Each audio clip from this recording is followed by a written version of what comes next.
George Michael and Andrew Ridgeley met at Bushy Mead School in Hertfordshire, where they formed the executive with David Mortimer, Paul Ridgeley, and Andrew Lever. Andrew and Michael decided to form their band Wham after the executive disbanded. Both guys had the same interests and ambitions in life, which were to pursue a career in music. George Michael used to busk on the London Underground, DJ, and be a member of a few bands. The Executive, a ska band created by George Michael and Ridgeley, was one of his early bands. Even though they did not experience quick commercial success, the Executive enjoyed themselves. They eventually landed a record deal with Intervision Records. George Michael was a very hands-on member of the band, handling the majority of the duties such as songwriting, producing, and singing, as well as serving as Wham's occasional instrumentalist. They position themselves as youth who are proud of their carefree, commitment-free lifestyle. Wham's debut studio album, Fantastic, was released in 1983.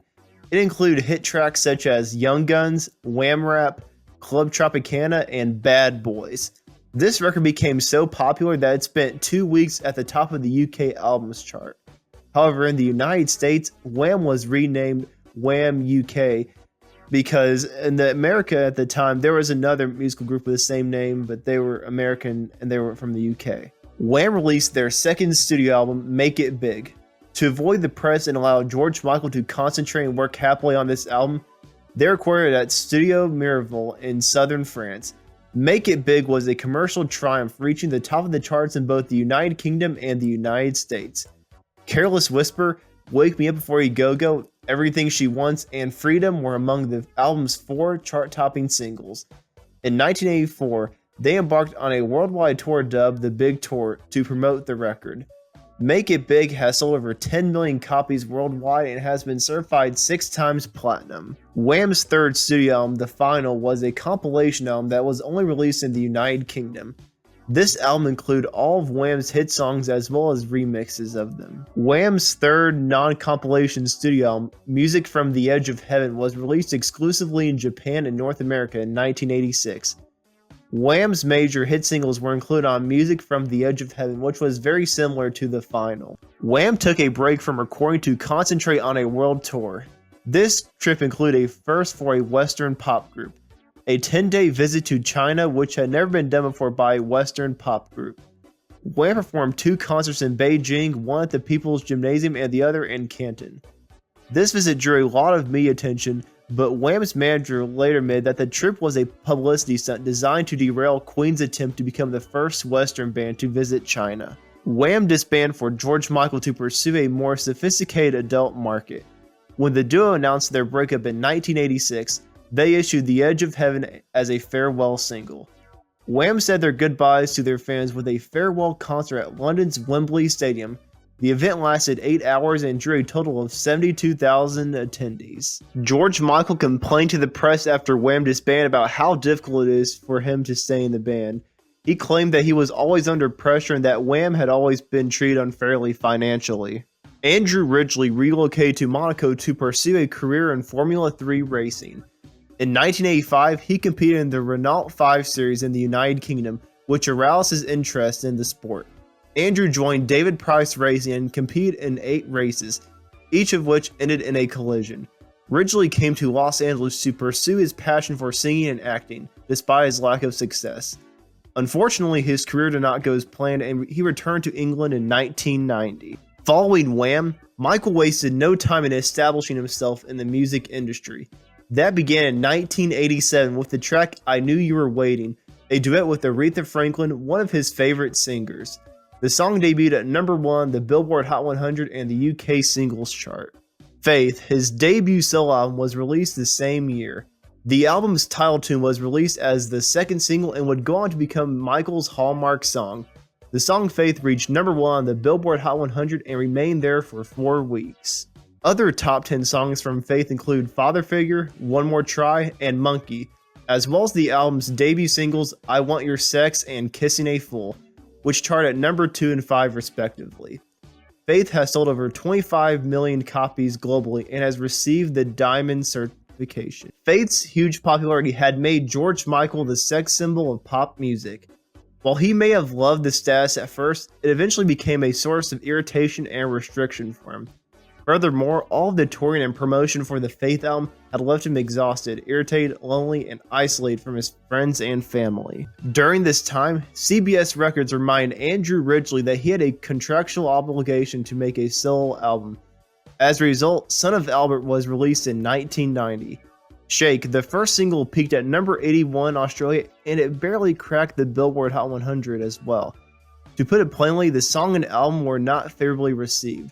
This was most likely due to the expectation that the music would be similar to Wham or perhaps George Michael's solo material. He followed up with a second single, Red Dress, which also failed to chart in that country. The tunes are guitar-driven and not the pop fare that the label was seeking. This, paired with the poor reception, resulted in the abandonment of any further solo projects for Andrew Ridgeley. In 1989, George Michael took a well-deserved break, and a year later, he returned with his new album, Listen Without Prejudice, Volume 1, which was far more somber and personal than his previous work. The album was said to be more concerned with his music than his persona. Furthermore, he declined to feature in any of the album's music videos or attend any of the album's promotional events. Prejudice performed admirably, but fell short of surpassing or even matching the sales of Faith. Despite this, it reached number 2 on the Billboard 200 chart. Ridgeley and Michael shared the stage for a few songs during the Rock in Rio concert in Brazil in 1991. Michael expressed his anger with Sony, whom he accused of being a slave master for not fully backing Prejudice, among other things. He filed a lawsuit against the label to get out of his contract, and it was the start of a long legal battle. It came to an end in 1995, and around the same time, he left Sony and joined with the newly founded DreamWorks and Virgin. His third album, Older, was released in 1996, and it was his first with DreamWorks. Compared to Prejudice, the album finds him in a more solemn, thoughtful mood. It featured the tune Jesus to a Child, which he composed for his partner Anselmo Filippa, who died of an AIDS-related brain hemorrhage in 1993. Michael's mother, with whom he had a close relationship, died of cancer in 1997. He was devastated and upset by the loss of his two loved ones, his sweetheart Filippa and subsequently his mother. This was one of the most trying times in his life. In 1998, he released the career-spanning album Ladies and Gentlemen, The Best of George Michael, which included both solo and Wham recordings. He was caught in lewd conduct with another man inside a public lavatory in Los Angeles later that year. They were discovered by an undercover cop who arrested the singer. Michael's true identity as a proud, though embarrassed at the time, gay man was ultimately disclosed when he was arrested. Michael signed with Polydor in 2002 and released Freak, a new song. Patience, his album, was a bit of a surprise because it arrived 2 years late. Second, instead of being issued by Polydor, it was released by Epic Records, a Sony subsidiary label that Michael had left 9 years prior. The critical response to Patience was overwhelmingly positive. 25, a double CD record that summarized his career, was published in 2008. Michael began a tour and promotion of the album, and for the first time in 17 years, he was able to perform in North America. Michael continued to tour regularly for the next 5 years or more, starting with the Symphonica tour in 2011. Producer Phil Ramone recorded it live before his death in 2013 and incorporated orchestral pop music.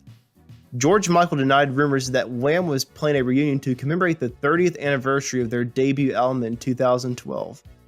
Michael's first album in a decade, as well as his first live album, Symphonica, was released in 2014. George Michael died of liver and heart illness on December 25, 2016, at his home in Oxfordshire. His death stunned his family, friends, fans, and the music business as a whole. They paid heartfelt respects to the late icon, praising his artistic brilliance and invaluable contribution to popular music. Andrew has recently been very busy with his work.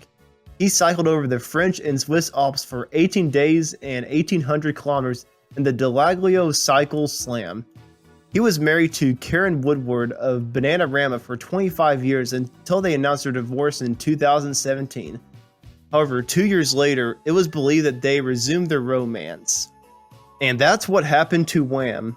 It's crazy that they were only a band for a few short years, but we still have all the songs to remember them for. Rest in peace, George Michael, This Is For You. Thank you for watching. Like and subscribe if you haven't already. And let me know who do you want me to see do next on this channel. And I'm creating a playlist that you can see on the screen of my favorite Wham songs that I found while doing research and others that I've heard almost my entire life. Thank you for watching, and I'll see you in the next video.